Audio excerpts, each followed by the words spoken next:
नमस्कार, मैं धीरेन्द्र कुमार। आप देख रहे हैं द बुद्धिस्ट टाइम्स टीवी। आज हम लेकर आए हैं रामायण फर्जी और काल्पनिक ग्रंथ। जी हाँ, हम बात करेंगे इसी टॉपिक पे। हम जानेंगे क्या है सत्य और क्या है असत्य। इतिहास से रूबरू कराएंगे। जो इतिहास दबाया गया है और कैसे दबाया गया है, उस इतिहास को हम बाहर निकाले हैं, जिसको हम आपके बीच में रखेंगे। अयोध्या उत्तर प्रदेश के फैजाबाद ज़िले में स्थित है। यहाँ पर गंगा नदी की सहायक नदी है, जिसका नाम है गगगर, यानी कि घाघरा नदी बहती है।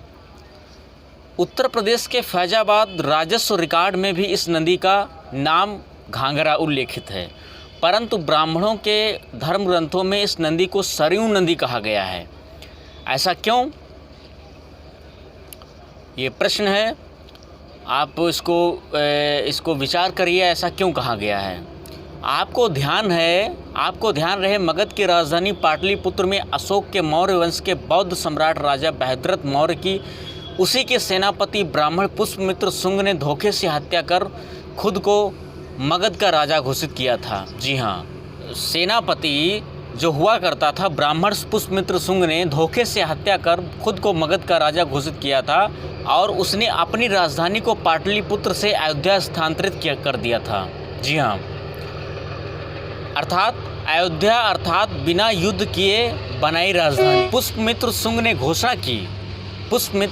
घोषणा की कि जो भी व्यक्ति भगवाधारी बौद्ध भिक्षु का सर काट कर लाएगा, उसे सोने की मुद्राएं इनाम में दी जाएंगी। साथियों, और वो कितनी सोने की मुद्राएं थी? वो 100 सोने की मुद्राएं थी कि जो बौद्ध भिक्षु का सर काट करके लाएगा, उसे 100 सोने की मुद्राएं दी जाएंगी। इस तरह सोने के सिक्कों के लालच में पूरे देश में बौद्धों का कत्लेआम हुआ, और राजधानी अयोध्या में बौद्धों के इतने सर आ गए कि कटे हुए सरों से युक्त नदी का नाम सरयुक्त अर्थात सरयू हो गया।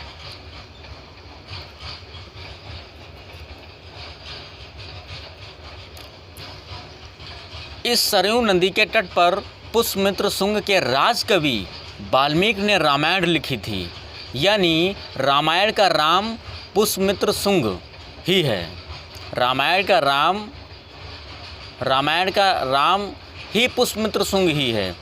इतना ही नहीं, रामायण, महाभारत, स्मृतियाँ आदि बहुत से काल्पनिक ग्रंथ,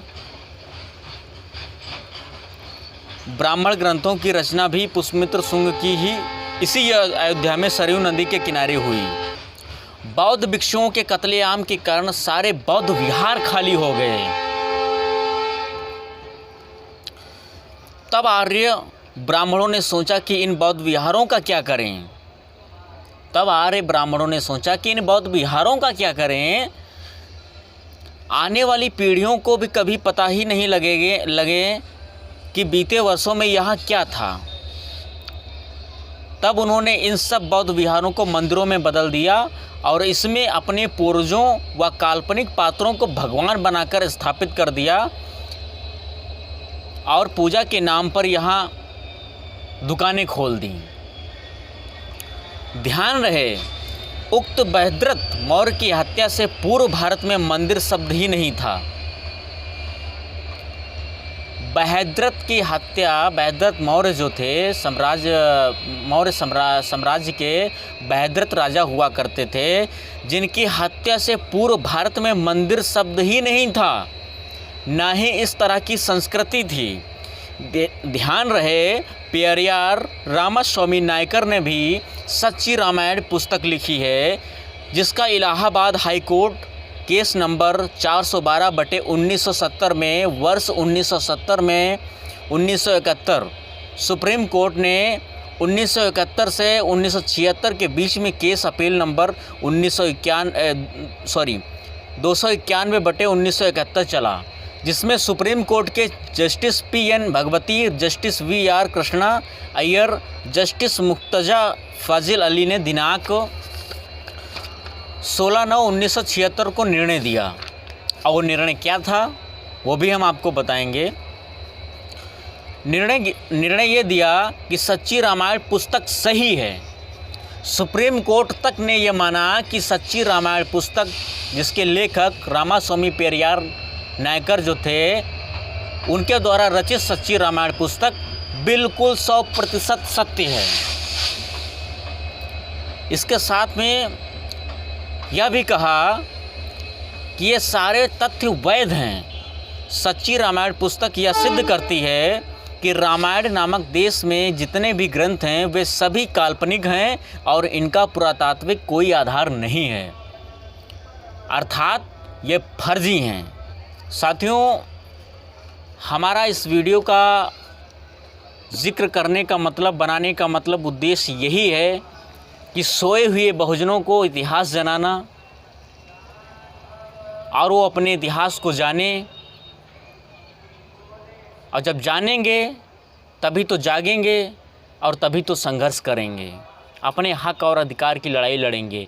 आज के समय में जो हिंदू कौम हमारे बौद्ध विहारों को कब्जा करके वो अपने प्राचीन मंदिरों को, अपने देवी देवताओं को दर्शा करके वो बताते हैं कि ये हमारे हैं, ये हमारे हैं, ये हमारे प्राचीन भगवानों के स्थापित मंदिर हैं। हालांकि सत्य ये नहीं है। जो सत्य है वो छिपाया गया है, जो असत्य है उसे दिखाया गया है। आप जागें और अपने इतिहास को पहचानें, क्योंकि डॉक्टर बाबा साहब अम्बेडकर ने कहा था, जो कौम अपना इतिहास नहीं जानती वो कौम कभी इतिहास नहीं बना सकती। इसलिए अपना इतिहास जानें और इतिहास पढ़ें और जागरूक हों और जागरूक करें। साथियों, हमारे यह वीडियो आपको कैसा लगा हमें कमेंट बॉक्स में जाकर ज़रूर बताएं, ताकि ऐसी ही महत्वपूर्ण टॉपिक हम आपके बीच में लाते रहें। वीडियो को लाइक करें, चैनल को सब्सक्राइब करें। जय भीम, नमो बुद्धाय, जय संविधान। धन्यवाद।